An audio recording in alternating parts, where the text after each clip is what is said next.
Hey guys, welcome back. So, malaria, we're hearing it in the news. They're saying it's in Florida, it's in Texas, and everyone that's coming, that's tested positive for it, they're saying that they have not traveled abroad. I wonder how that could happen. It sounds like somebody let their special bugs out, especially the areas. But, anyways, then people get in uproar because they hear malaria, they start freaking out. So, let's talk about it. Let's talk about it, break it down. Knowledge is power. I always say it, and therefore you're not so fearful. And then I'm just going to go over some things like, of course, read my disclaimer. If it was me, I'm just saying what I would do. But you of course listen directly to your doctor and what he would tell you. Anyways, so malaria. You think when people have it, it's the fever, the chills. Some people get the shake type chills that they get, flu-like symptoms, body aches, headaches, fatigue, nausea, vomiting, diarrhea. And so malaria is it's a microorganism type parasite. It's very similar to babesia. Now babesia is a co-infection, and I actually had that when I had my severe Lyme disease, and the symptoms are very similar to that because it's a blood type parasite you get. So you get it from mosquitoes and or tick bites or different things like that with the babesia. But it's important to know so you're not being fearful.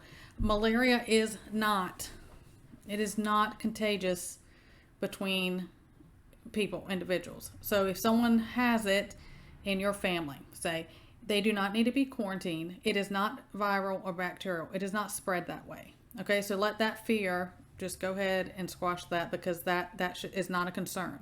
Okay, so I'm just going to go over natural things. Now there are different type of anti-parasitic and antibiotics. A doctor can prescribe for that.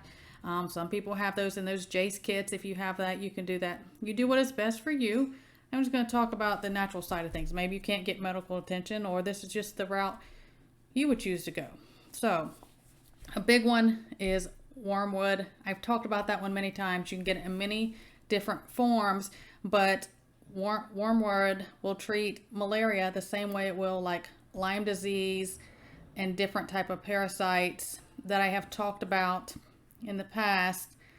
That was a parasite that couldn't get cleansed from a certain illness that was going around, and people couldn't get better because it was parasitic, and they were treating it like more viral or bacterial. So wormwood, it is used for that. It can be used as treatment and prevention. You can do teas, you can do tinctures, you can get capsules. There's different ways. Look that up, see what's worked for you. Now wormwood, and you can grow wormwood like herbal type stuff.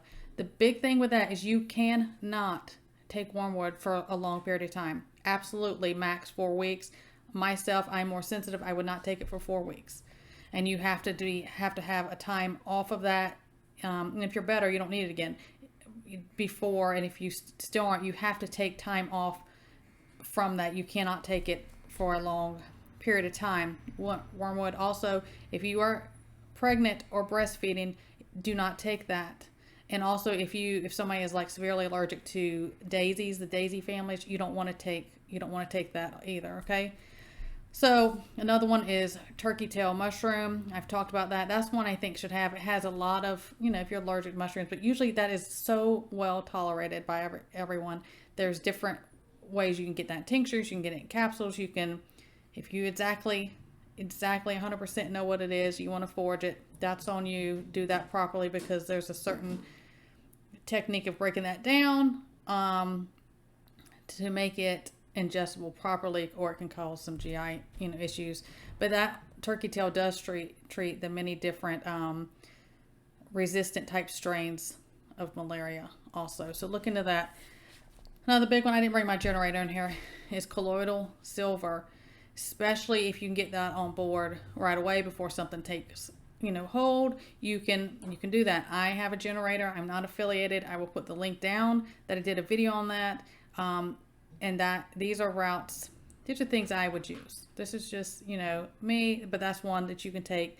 And like I've talked about before, about taking like 1 ounce at a time, or 1 ounce several times a day. Depends on what you're treating. Got more details you need, email me. Another big one is Monolaurin. Again, I'm not affiliated with anybody. Inspired Nutrition, this is the one I've used. I keep this. I take this all the time.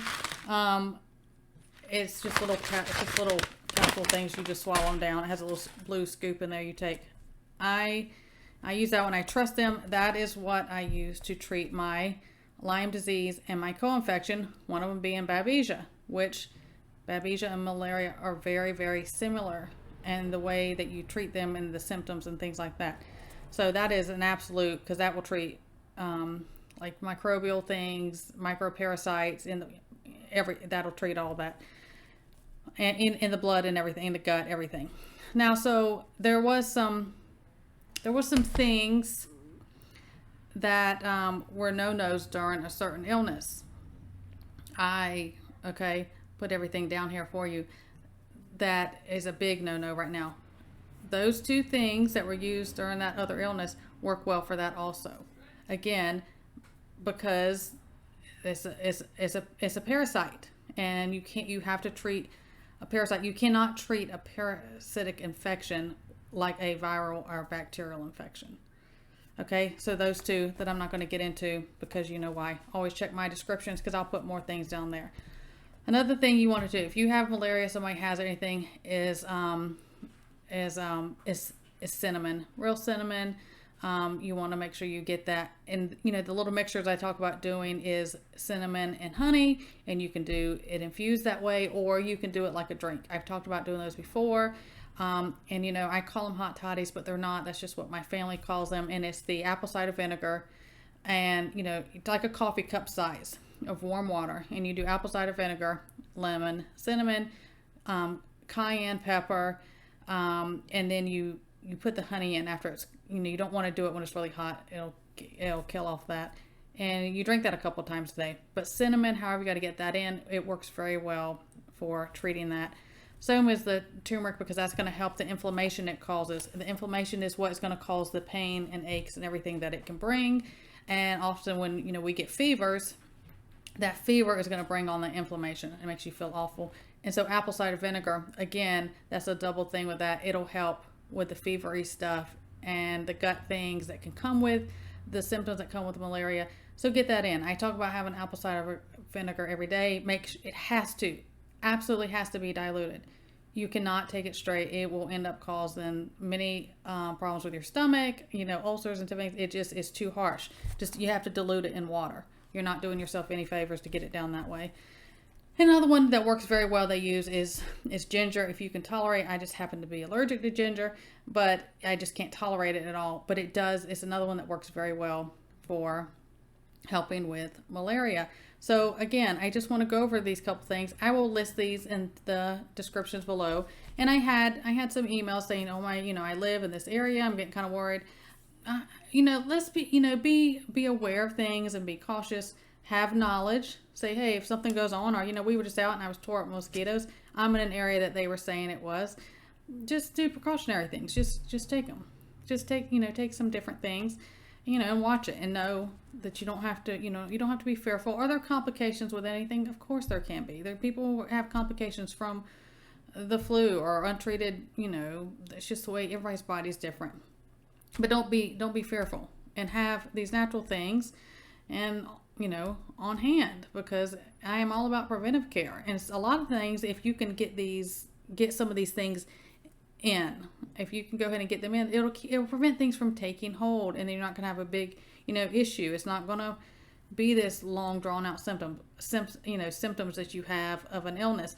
Now, everyone's immune system's different. If you have somebody's like a weak immune system or has other pre-existing type conditions, there's always that risk factor. Let's be smart, use common sense.